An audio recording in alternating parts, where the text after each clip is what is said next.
Assalamualaikum warahmatullahi wabarakatuh. Selamat datang kembali di Payung Hukum. Channel ini akan menyajikan beberapa informasi seputar pengadilan agama terkait dengan masalah keluarga dalam hukum Islam. Apa saja perkara yang bisa ditangani oleh pengadilan agama, bagaimana caranya, berapa biaya, semua lengkap di channel ini. Jangan lupa subscribe dan bagikan jika video ini bermanfaat dan penuh inspirasi.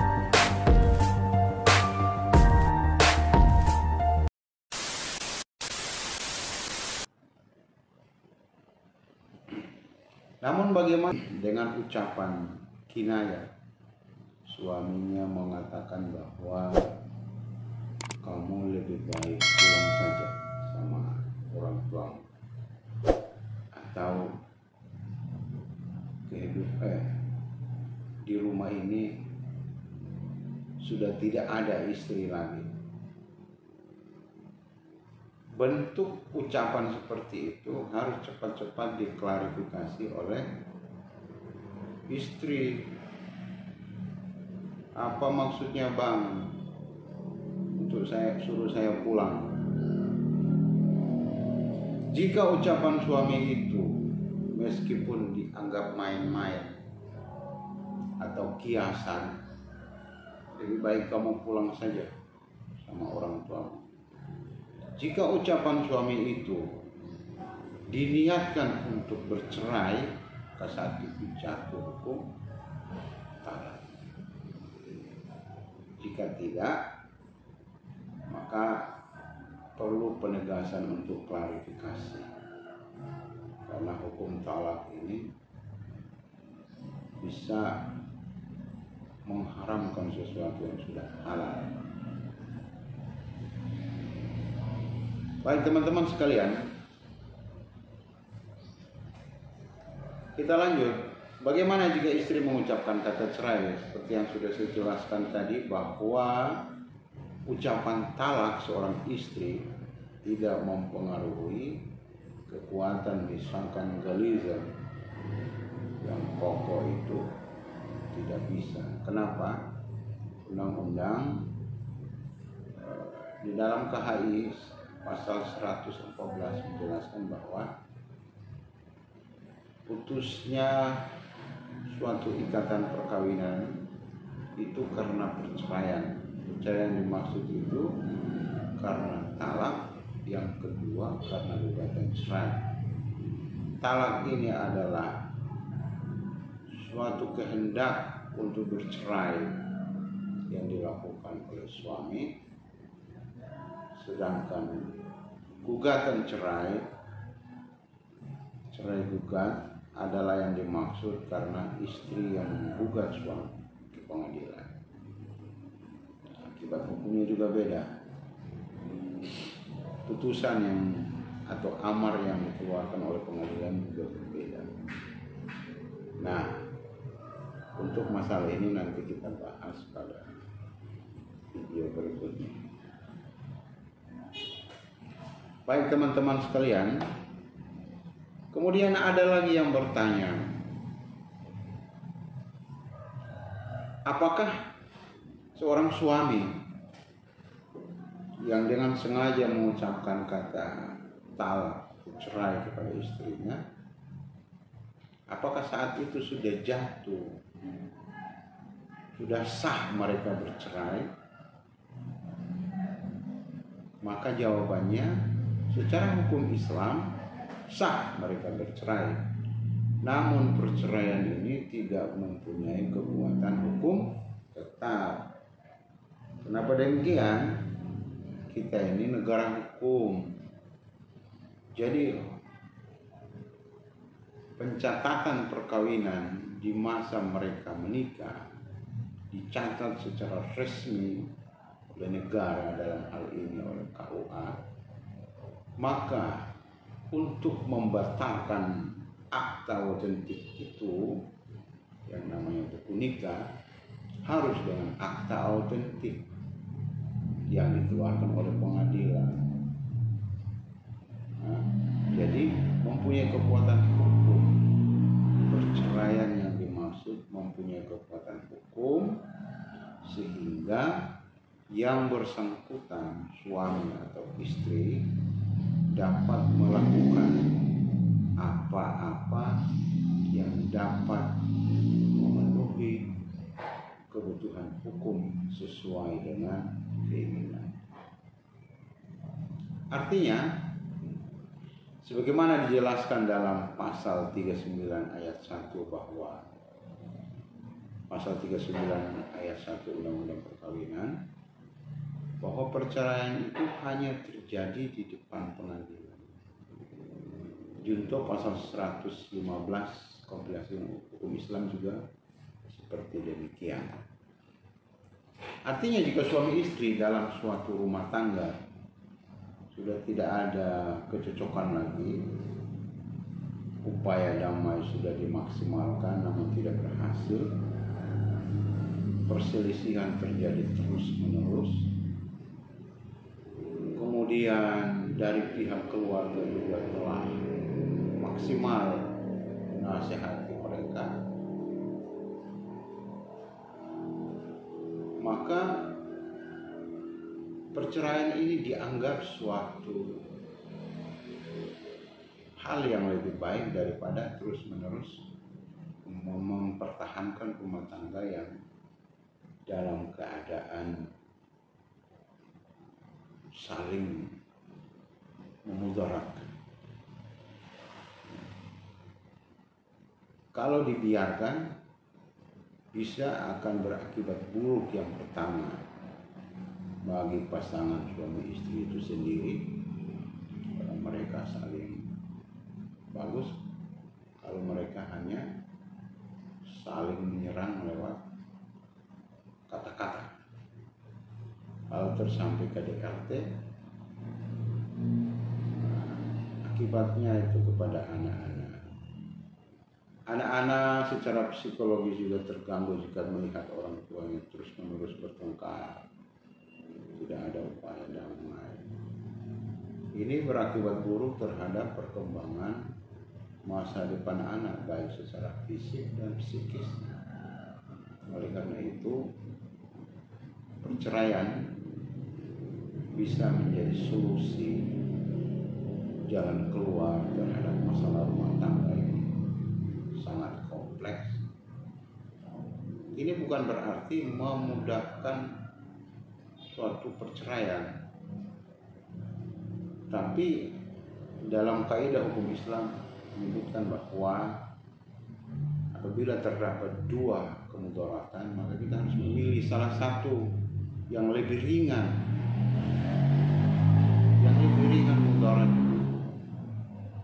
Coba dibandingkan dengan mana lebih besar mudaratnya, membiarkan suami istri dalam suasana saling tegang, terus-menerus terjadi pertengkaran, hak dan kewajiban, tanggung jawab sebagai suami dan istri sudah tidak dikerjakan lagi, anak-anak terganggu masa perkembangannya, dengan memisahkan atau memutus hubungan suami istri. Tentu perceraian ini akan berimbas baik. Satu, suami istri mungkin setelah bercerai mereka saling introspeksi diri karena telah terjadi perpisahan dalam rumah tangga. Tadinya satu tempat tidur, ini beda tempat tidur. Tadinya satu rumah, ini sudah pisah rumah. Tadinya bersama anak-anak, ini sudah tidak anak-anak. Canda tawa anak-anak sudah tidak ada di rumah, bisa mempengaruhi pendirian suami. Artinya, setelah talak itu peluang besar suami bisa rujuk lagi, tergantung talak yang dijatuhkan oleh pengadilan. Kemudian ada pertanyaan lagi, lantas sejak kapan suami istri itu dianggap sah bercerai?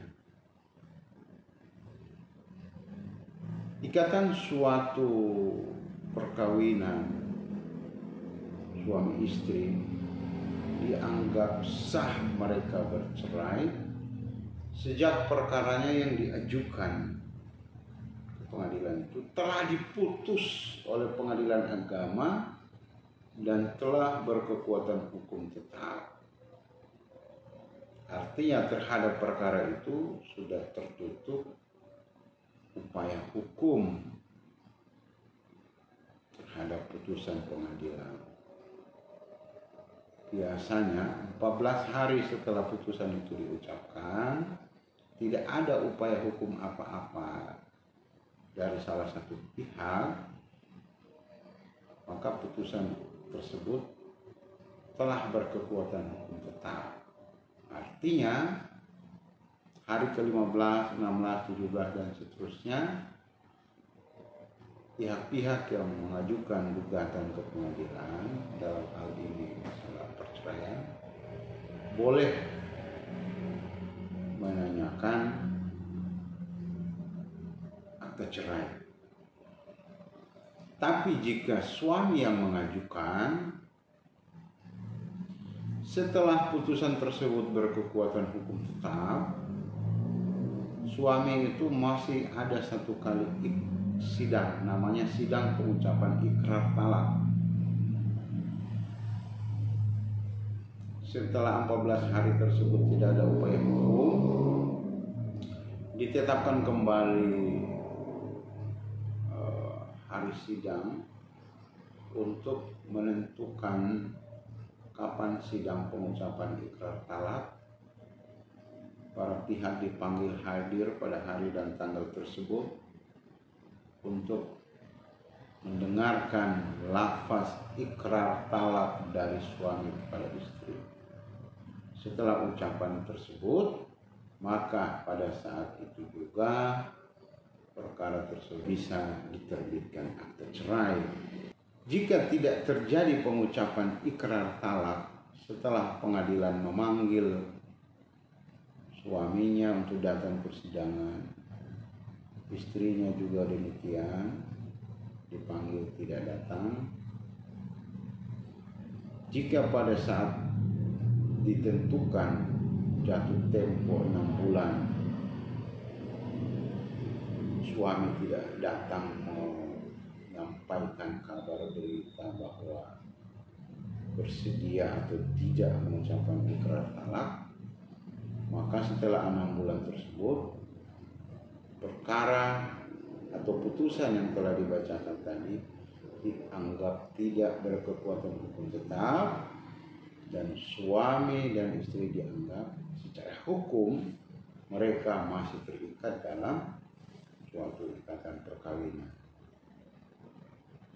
Jadi demikian.